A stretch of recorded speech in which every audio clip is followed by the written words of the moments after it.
On passe à la suite. Alors avec le sujet de 2019, qui a rien à voir. Vraiment un exercice radicalement différent.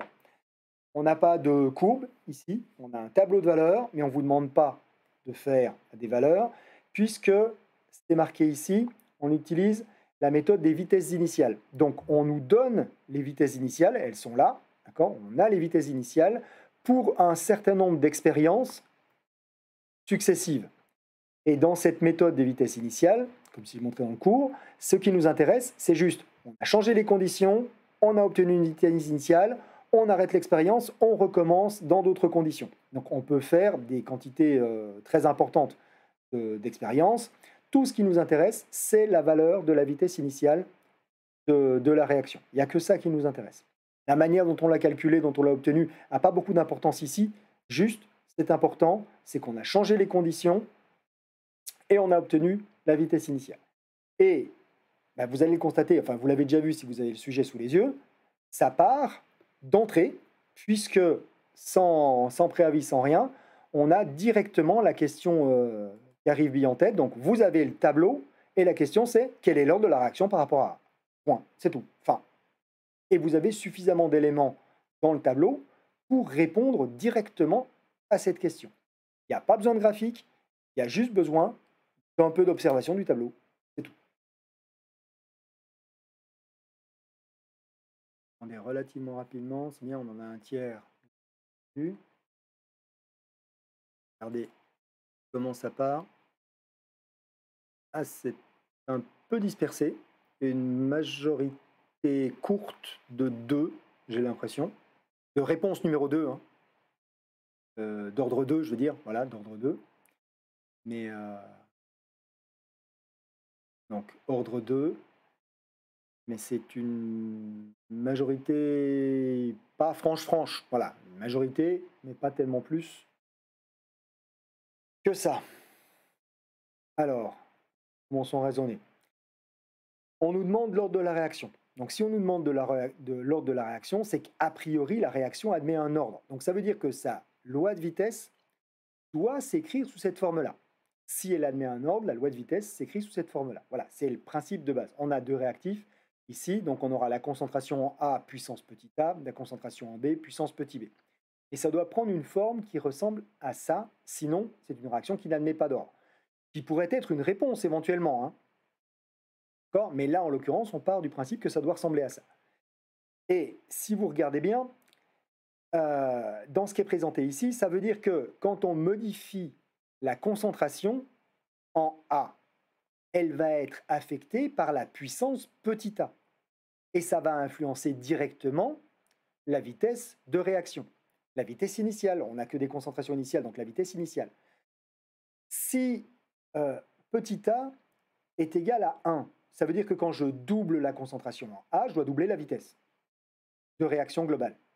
Si A petit a est 2, est égal à 2, ça veut dire que je, non pas doublerai la concentration, la vitesse, mais 2 puissance 2, je multiplie la vitesse par 4.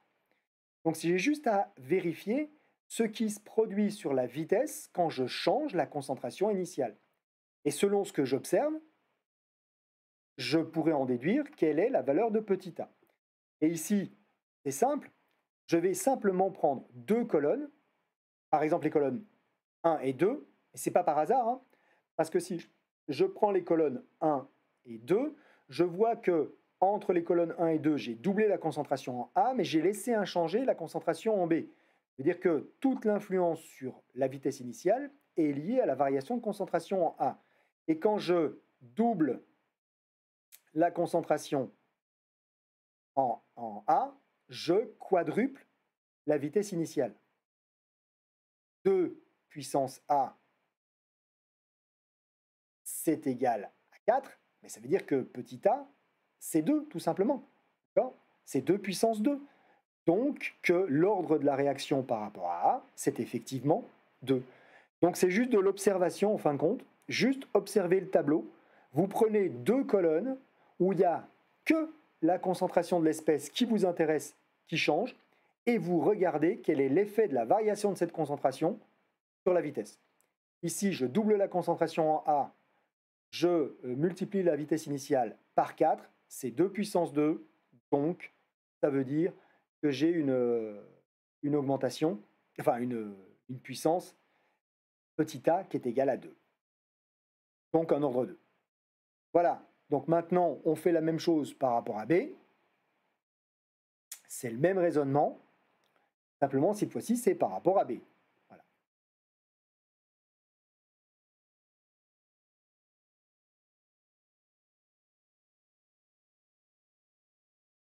Et vous pouvez répondre sur Booklab, hein, c'est sur la bonne valeur. Et encore une fois, hein, vous répondez directement la valeur, pas 1, 2, 3, 4, 5, comme par rapport au QCM, vous rentrez directement la valeur.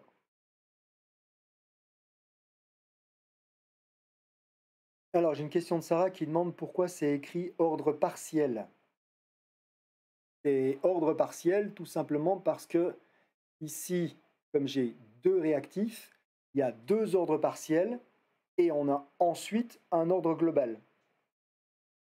L'ordre partiel par rapport à chaque, l'ordre partiel c'est par rapport à chaque réactif, l'ordre global c'est la somme des ordres partiels.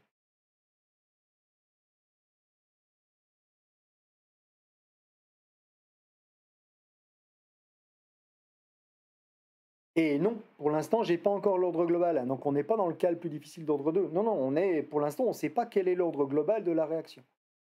Donc voilà, donc on veut les ordres partiels, l'ordre par rapport à B, donc c'est forcément un ordre partiel. C'est quand on aura tous les ordres partiels qu'on saura quel est l'ordre global et qu'on saura si on est dans la mouise pour réussir à faire l'intégration globale, si on est dans un cas qui est super compliqué ou un cas qui est relativement simple. Et seulement quand on aura l'ordre global. Bon, ceci étant dit qu'on est déjà à l'ordre 2, on est probablement dans la mouise au niveau de l'intégration. Alors, la réponse majoritaire que j'ai actuellement, c'est 1. Il y a pas mal de 0,5, il y a quelques 2 très minoritaires et 1,3, même un 4. Donc voilà, majoritairement, c'est réponse 1. Ça sous-entend, si c'est réponse 1, c'est la réponse majoritaire, que si je prends deux colonnes là à côté, pour lesquelles il n'y a que la concentration en B qui change, pas la concentration en A, d'accord ? Si je double la concentration en B, je dois doubler la vitesse initiale. Voilà le principe, d'accord ? Si petit b est égal à 1, donc si c'est de l'ordre 1. Et regardez, on prend deux colonnes où il n'y a que B qui change, puisqu'on voit ici un même concentration, d'accord ? Et doublement de la concentration en B, je crois bien que je l'avais déjà intégré, voilà, doublement de la concentration en B, vous voyez que la vitesse initiale, elle ne double pas. Elle est à la puissance 1,5, c'est racine carrée de 2. Racine carrée de 2, c'est 2 puissance 1,5. Donc, l'ordre, c'est 1,5. C'est-à-dire une autre valeur, hein, voilà, que celle présentée ici. Et moi, ce que je vous demandais de rentrer dans l'ordre de la réaction par rapport à B, donc dans Booklab, c'était bien 0,5. La bonne réponse, c'est 0,5. Quand on double la concentration, on arrive à 2 puissance 0,5. Donc B est égal à 0,5, 1,5. Voilà. Alors, ce n'est pas la solution la plus simple, hein, voilà, on est bien d'accord, mais en l'occurrence, ce n'est pas tellement plus compliqué à trouver que les autres puissances. Voilà, il suffit de bien vérifier, de bien observer ce que l'on a quand on change la concentration. Et là, eh ben voilà, on a 2 puissance 0,5. Enfin, 2 puissance 0,5, on a doublé 2 puissance 0,5. Les colonnes 1 et 5. Si, on peut prendre les deux colonnes de S5, c'est exactement la même chose. Hein. Si on prend les colonnes de S5, on a 1 et 5, on a exactement la même chose. C'est Charlotte qui propose de prendre les colonnes 1 et 5. C'est exactement la même chose, d'accord ? Puisque les colonnes 1 et 5, on multiplie par 4, alors qu'on ne fait que doubler la valeur. C'est pareil, hein, d'accord ? 4 puissance 1,5, ça fait bien 2. Donc ça marche pareil, c'est exactement la même proposition. Tout à fait, ça marche tout aussi bien. Il y a souvent plusieurs manières de calculer, d'accord ? En général, comme là, il y a beaucoup de colonnes, on a plusieurs manières de vérifier. Tout comme tout à l'heure pour A, on pouvait prendre aussi la colonne 1 et la colonne 3. J'avais pris la 1 et la 2, mais on peut prendre la 1 et la 3, et on voit que ça fait la même chose, hein. Je multiplie par 4, et j'obtiens 16 fois plus grand. Ça fait 2 puissance, enfin 4 puissance 2, 16. Donc ça marche aussi. Voilà, là, il y a plusieurs vérifications. Effectivement, on est bien dans ce cas-là. On peut prendre la 1 et la 3 et la 4 ici, mais la 1 et la 5 fonctionnent très bien, et on trouve le même résultat. Petit b est égal à 0,5 racine carrée. D'accord? C'est bon? Donc maintenant que l'on a l'ordre partiel par rapport à A, l'ordre partiel par rapport à B, ben vous pouvez calculer l'ordre global. Voilà. Et puis ça, normalement, c'est une question sur laquelle on se fait plaisir. Alors par contre, c'est une question sur laquelle on se fait plaisir parce qu'elle est simple. Elle rapporte des points, mais à condition d'avoir marqué les points aux deux questions précédentes, puisque cette question-là, elle dépend de votre capacité à répondre correctement aux deux questions précédentes. Ça va de soi. Voilà, bon, ben, tout le monde répond 2,5, évidemment, hein, puisque le résultat, c'est juste ça, plus ça, 2,5, évidemment. D'accord? Voilà, c'est 2,5, c'est une évidence. Ça pose pas de problème. Enfin, ça pose pas de problème. Là, j'ai pas autant de bonnes réponses que je le souhaiterais sur ce genre de questions-là quand je fais les analyses statistiques des résultats. À savoir qu'en 2019, quand j'ai eu les résultats, il n'y avait pas le même pourcentage de bonnes réponses à cette question-là qu'aux deux questions précédentes. C'est-à-dire qu'il y en a qui ont bien répondu aux deux questions précédentes et qui se sont trompés quand même à celle-ci. C'est un peu dommage. J'ai une question. Mais c'est quoi l'ordre partiel? C'est cette puissance-là. C'est la puissance qu'on met là. C'est ça. C'est cette valeur-là, l'ordre partiel. L'ordre partiel, c'est cette valeur-là. Point. C'est tout. Ça n'a pas d'autre définition qu'être la valeur de cette puissance-là. C'est ça l'ordre partiel. Et l'ordre global, c'est la somme de ces valeurs. C'est tout. C'est juste ça. Rien d'autre. Est-ce que c'est clair, Émilie? Donc voilà. C'est juste ça, c'est une définition, c'est la puissance à laquelle on élève la concentration dans la loi de vitesse. Juste ça, rien de plus.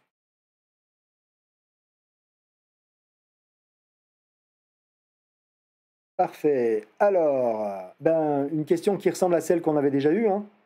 Quelle est la valeur de K, le coefficient de vitesse sans unité? Oui, puisqu'on connaît l'ordre global.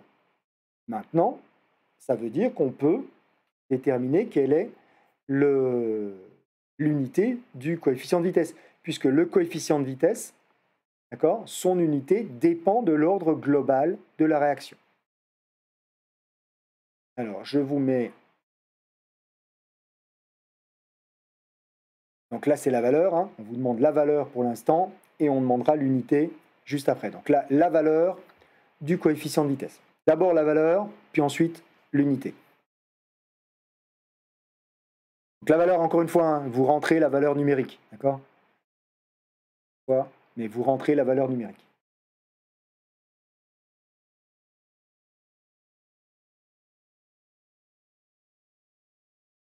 Alors, qu'est-ce que vous êtes en train de répondre? Ça monte pas bien vite, là, pour l'instant. Les réponses...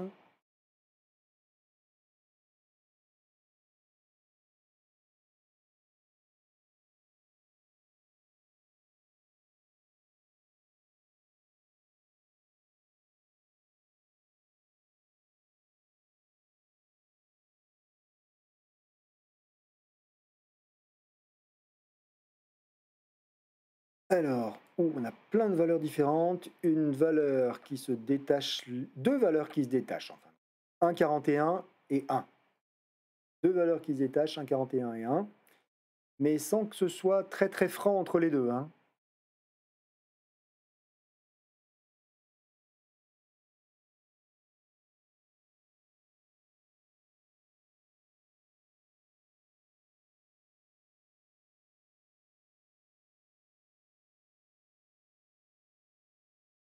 Parce qu'une vingtaine de minutes, il y a encore pas mal de questions derrière, je crois. Donc,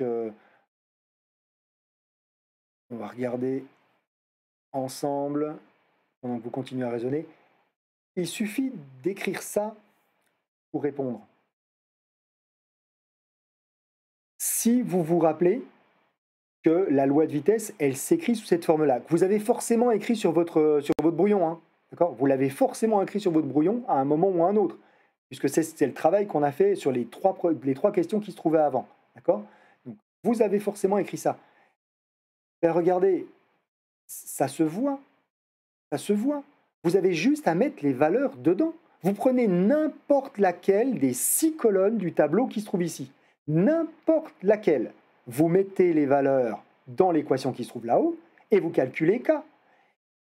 Et si vous êtes un peu malin, la colonne que vous allez choisir pour faire le calcul, c'est la première. Parce que la première, elle est facile à calculer. Quand A est égal à 1, A au carré, ça fait 1. Quand B est égal à 1, B racine carrée, ça fait 1. Et V est égal à 1. Donc forcément, K est égal à 1. C'est la bonne valeur. Voilà. Donc, ceci étant dit, je le fais sur cette colonne-là parce que c'est plus simple au niveau du calcul, puis parce que je n'ai pas de calculatrice. Mais vous pouvez le faire avec n'importe laquelle des colonnes qui se trouvent là derrière. Vous trouverez la même valeur de K. D'accord? Vous avez toutes les valeurs dans le tableau. Il suffit de les mettre dans l'équation qui relie ce coefficient de vitesse aux valeurs que vous avez dans le tableau. Voilà. Et on fait le calcul et on trouve la bonne valeur. Et vous pouvez le faire sur tous, mais évidemment, c'est plus simple. Et c'était prévu pour, hein, d'accord? Au niveau de l'examen, c'est plus simple de le faire avec la première colonne, puisque c'est fait d'entrée sans vraiment faire de calcul à ce moment. Voilà. Donc c'était le principe. Est-ce que c'est bon pour tout le monde? Voilà, donc on est bien d'accord, hein. Il y a cette colonne qui simplifie les choses parce que vous n'avez pas de calculatrice. Non, si on était dans un autre type de situation où on a des calculatrices, où on a le droit de faire les choses plus simplement, il n'y a pas besoin d'avoir une colonne simplificatrice comme ça. On prend n'importe quelle valeur, des valeurs réelles, des valeurs qu'on a obtenues expérimentalement et qui ne sont pas forcément aussi simples que là, mais on procéderait de la même manière. On prend les valeurs, on les met dans l'équation et on trouve le résultat, tout simplement. Donc, pour le coup, cette technique des vitesses initiales, elle fonctionne vraiment bien. Elle donne en quelques secondes, en observant le tableau, tous les ordres partiels, donc l'ordre global, et en plus, il suffit de prendre une colonne pour calculer le coefficient de vitesse. C'est magique. Et maintenant, donc, vous avez la question sur, puisqu'on a déterminé la valeur, hein, sur l'unité de ce coefficient de vitesse. Donc cette fois-ci, cette fois-ci, vous avez bien le comment le QCM, donc vous répondez bien à ABCD 1, 2, 3, 4, 5 plutôt. Puisque sur vos claps, c'est pas en ABCD, c'est en E 5, mais ça revient en même. Là, normalement, ça devrait aller plus vite. On a déterminé l'ordre global, hein. On a vu une question ensemble, déjà précédemment, sur comment on se débrouille, comment on fait ça.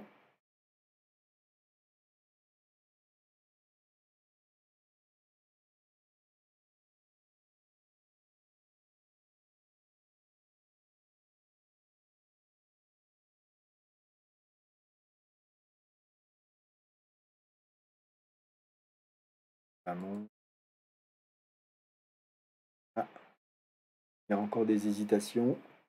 Ah, et des hésitations vraiment entre la réponse B et la réponse C. Qui encore quelques secondes, pas trop. Allez, on va regarder. Donc on a une très très courte majorité, et majorité à 52%, hein, pour la réponse B, 1,5 là, 1,5, 1,5, et une très forte proportion, parce que ça représente quand même un tiers, voilà, 35%, pour la réponse numéro 3. C'est le même problème que précédemment, d'accord? Oula. Voilà, ça y est, ça vient sur l'écran. On repart de l'équation. L'équation, c'est toujours la même, d'accord? C'est la loi de vitesse, avec puissance 2, puissance 0,5, donc une puissance globale, d'accord, de 2,5. Je veux donc dire qu'en termes de coefficient de vitesse, et si on veut faire l'équation en dimension du coefficient de vitesse, c'est une vitesse, donc concentration sur un temps, sur une concentration puissance 2,5. Voilà, c'est exactement comme dans l'exercice qu'on a fait précédemment. Je fais l'équation aux dimensions mon coefficient de vitesse, une vitesse sur une concentration puissance 2,5. Je simplifie par une concentration, ça va me laisser, vous le voyez ici, l'inverse d'un temps et l'inverse d'une concentration puissance 1,5. L'inverse d'une concentration puissance 1,5, c'est ce que j'ai ici. L'inverse d'un temps, c'est ce que j'ai là. C'est effectivement la proposition P qui est la bonne. Voilà. Donc, pas grand-chose à dire en plus.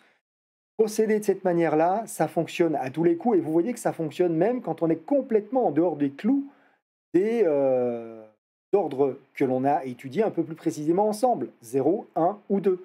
Là, on est à 2,5, mais ça marche quand même. On trouve la bonne valeur simplement avec l'équation aux dimensions.